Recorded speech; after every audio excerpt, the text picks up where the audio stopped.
Hey, how's it going, everybody? Welcome to episode 5B of the Kill 'Em All series. Today we're going to get into the Whiplash solos, which I know every single one of you have been waiting for very patiently for the last 65 years, right? Let's not waste any time.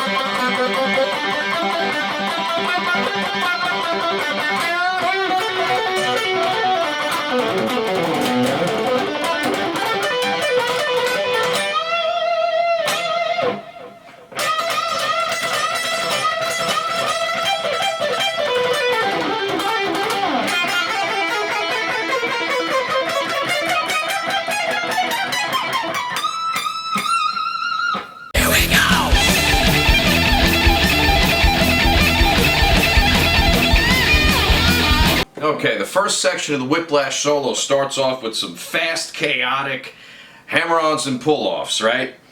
Very characteristic of Kirk Hammett in the early days, especially. So it's based in an E minor pentatonic pattern.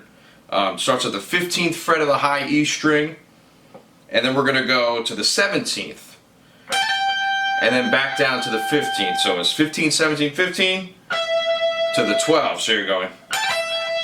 Now in between there's kind of like a ghost note type of thing. Now you can dip down to either the B string, right? Something like that. But you're going to be moving so fast that that note in between is not really going to matter a whole heck of a lot. You can even go down to like the 14th fret of the G if you want. Right? If you really want to make it like, really count, but not really too necessary. Just make sure you get those flutters. It's a very fluttery type of sound, right? Right? And the picking here, you almost want to gallop in the right hand. If you take a look at my right hand, it's galloping all throughout the part. And my left hand fills everything in. Okay? Now beyond that section, we go with this little bendy type of thing. So we're up at the 17th fret of the high E, whole step, down to the 15th fret. So you're almost bending up to a major sixth interval, and then doing the same thing down an octave on the G and the D strings. 14th fret, 12. Okay, so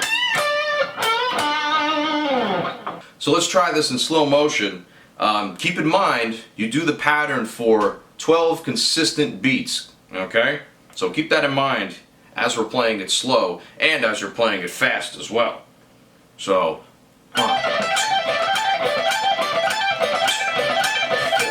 1, 2, 3, and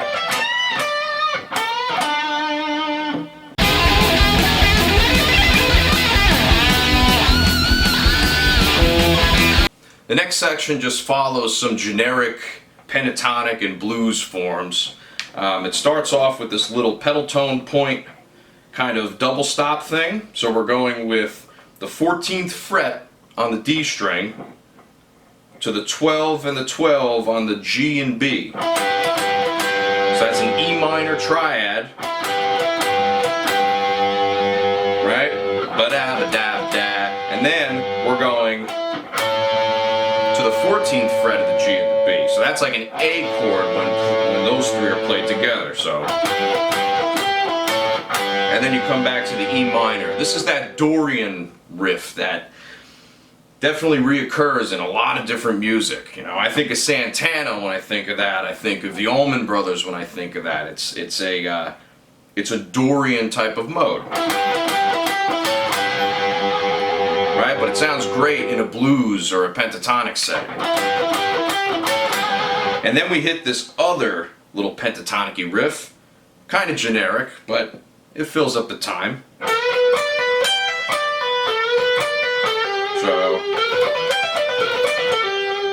So So it goes like this. You bend at the 14th fret of the G, whole step, to the unison note on the B string, pull off from the 15 to the 12 on the B, and then do another pull off on the E, back down to the B, and then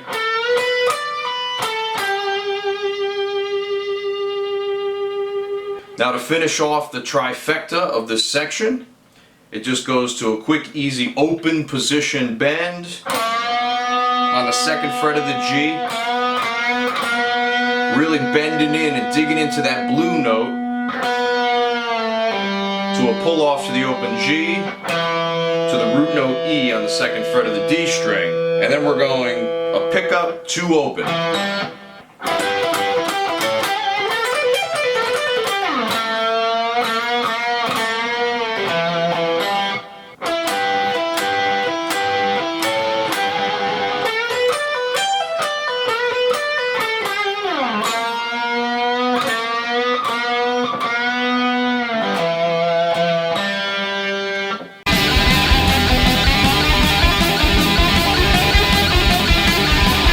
Section 3 is the fun part. It goes like this.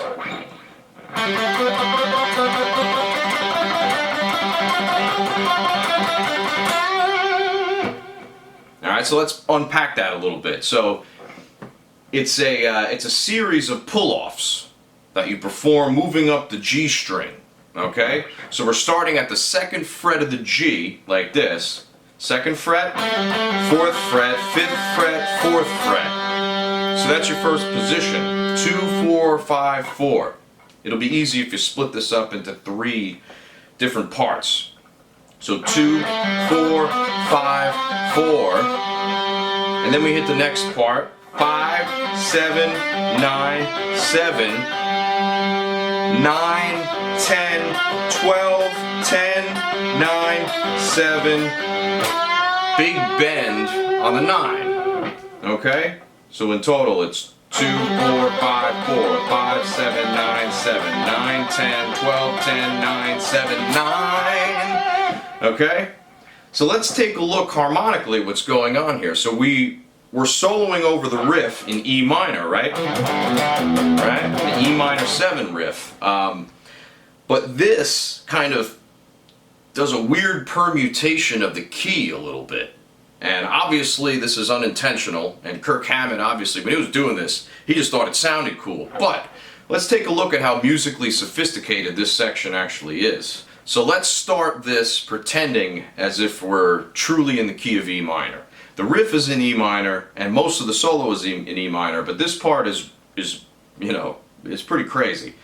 So we're pulling off from the 2nd fret to the open G, which in relation to E would be a 4 to a minor 3rd, so a 4 to flat 3.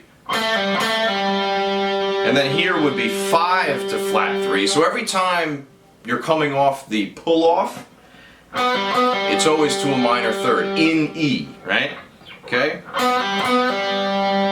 So here is 5 to flat 3, flat 6 to 5, flat 6, flat 7, root, flat 7, root, flat 2. We're in Phrygian all of a sudden? Minor 3rd, octave minor 3rd, flat 2 again. Who said you're allowed to play that? Nobody. Root, flat 7, and then this whole step bend, which actually winds up being an F sharp, which is a regular 2. So that's some more crazy shit going on right there. Alright? So that's if we're in E minor. Now let's do the more sensible approach. And let's pretend we're playing over a G. Or better yet, a G7 chord with a flat 7 on the top. Alright? So that would mean our operational notes would be root note G, major 3rd B, perfect 5th D, and our flat 7 F. That accounts for all the weirdness that's going on here, okay? So let's just pretend we're playing over G7. So coming back to the pull-offs, we have 2 to open, which is A to G, 2 to 1. B to G, 3 to 1. C to G, 4 to 1. Back to the 3 to 1, 4 to 1, 5 to 1, coming up to the D, 6 to 1, 5 to 1, 6, flat 7, root, flat 7, 6, 5, and then this bend. That bend kind of throws a monkey wrench into the whole thing, but because we're loosely in E minor, you can get away with that. It would actually make it a major 7 on top of the G, which isn't as consistent as I thought it would be, but just imagine a G7 being played over that, or a G. So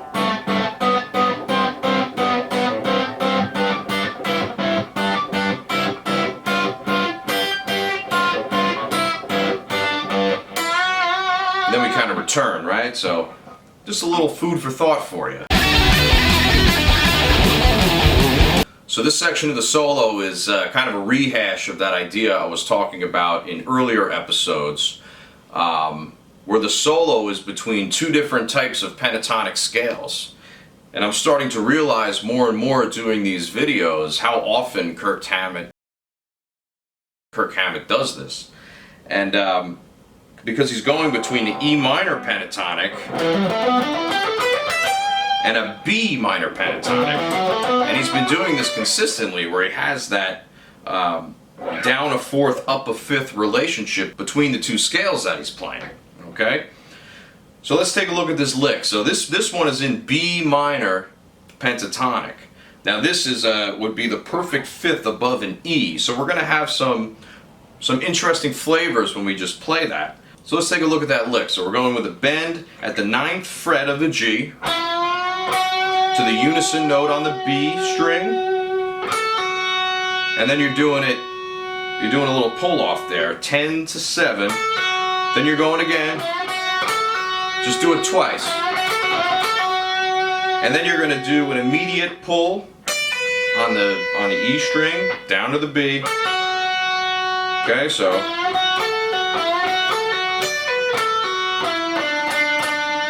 And then we have that double pick coming in from 9 to 7. Right? And then we continue down the B minor scale from there. So let's take a look at this a little more slowly. So we're going bend on the 9th, G, to the unison note on the B, pull off from 10 to 7, do it twice. Then we're going to go 10 to 7, pull off, 10 to 7 on the B, and then we do this lick again with the full step bend on the G and the pull off. Alright, so we're going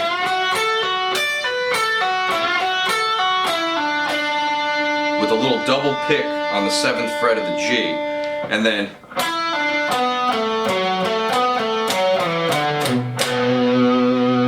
continuing down the B minor pentatonic pattern and eventually getting there. So playing licks like these, it's important to understand where the pit stops are, right? So the first pit stop,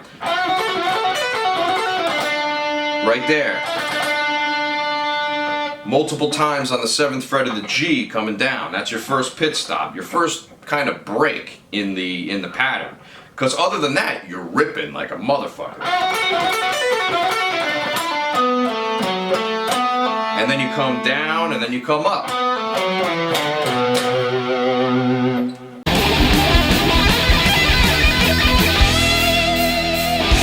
Okay, the next section we're actually coming into an E minor, B minor hybrid. It starts out in B minor on the very bottom because it goes like this.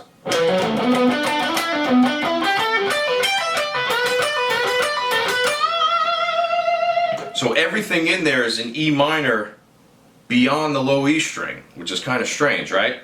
So it starts with a 12th to 14th hammer, and you're kind of riding up until you hit a pull off on the D string. So,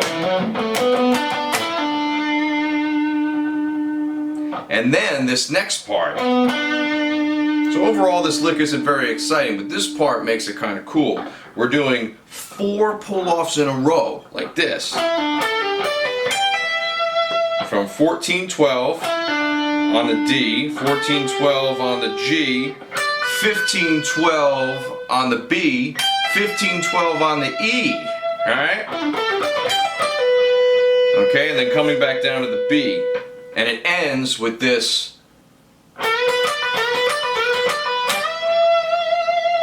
Okay, so just like we played before, just like we played a million times in these songs, if you were paying attention. So.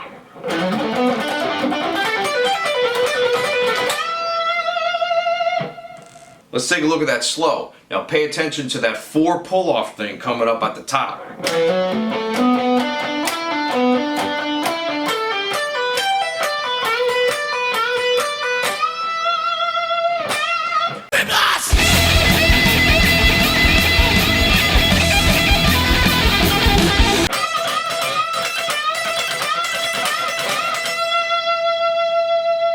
That kicks off the whole thing. So basically we're doing 3 consecutive bends. That's like classic guitar, right? Alright, calm down, alright? And as long as you keep the rhythm consistent there, and you feel out where the multiple picking parts are on the high E string, and where the bends lie, you'll be fine. So here we're going. So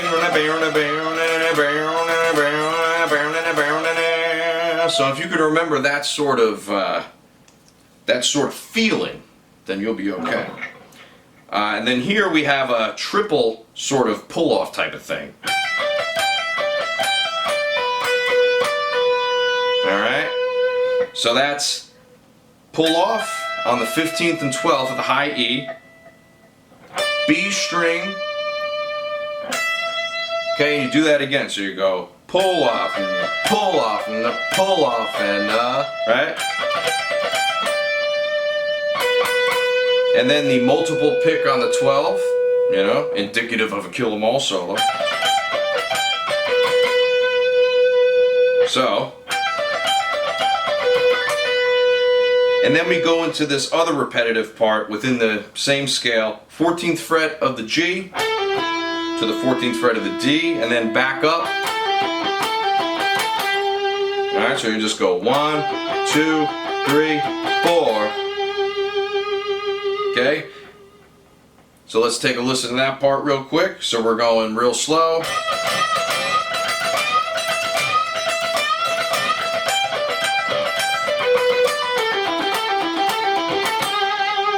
Alright, now following that, we go into the last section of the song. And this is kind of just like bullshit, you know? So basically what's happening here is we have this series of very fast double pull-offs. So we're starting at the 3rd fret of the high E string, pulling off to the 1st fret of the high E, and then going to the open. And you do that twice. You take that same shape, you go up a whole step, and then you start going up half steps with the double on the 6th and 4th, and then you kind of just slowly rise up and turn those each into minor thirds instead of major seconds, instead of whole steps. So here we're starting with whole steps, and then we go, we'll see I morphed into a minor third. And then I kept ascending up chromatically just to make it sound like a chaotic, like ascending carnival, right? So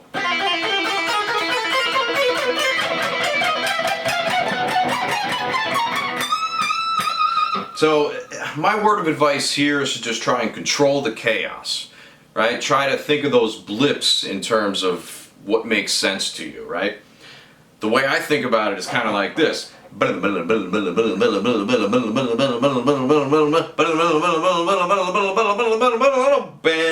Bend. And you guys might be saying, like, this guy's crazy, there's something wrong with him. Well, that might be the case, but hey, I know how to play this solo, and maybe you don't. Or maybe you do. If you do, why are you watching this video? And that's about all I have to say about that. I hope you enjoyed the video. Peace out. Alright everybody, I hope you enjoyed the video. Please take a moment to subscribe to the RomanOva Music channel. I post new stuff every week and I know you don't want to miss out on that. Also take a moment to visit my website, www.romanovamusic.com, where you can book private lessons with me, access my music store, and even send donations if you're feeling saucy enough. Thanks for watching and I'll see you on the next one.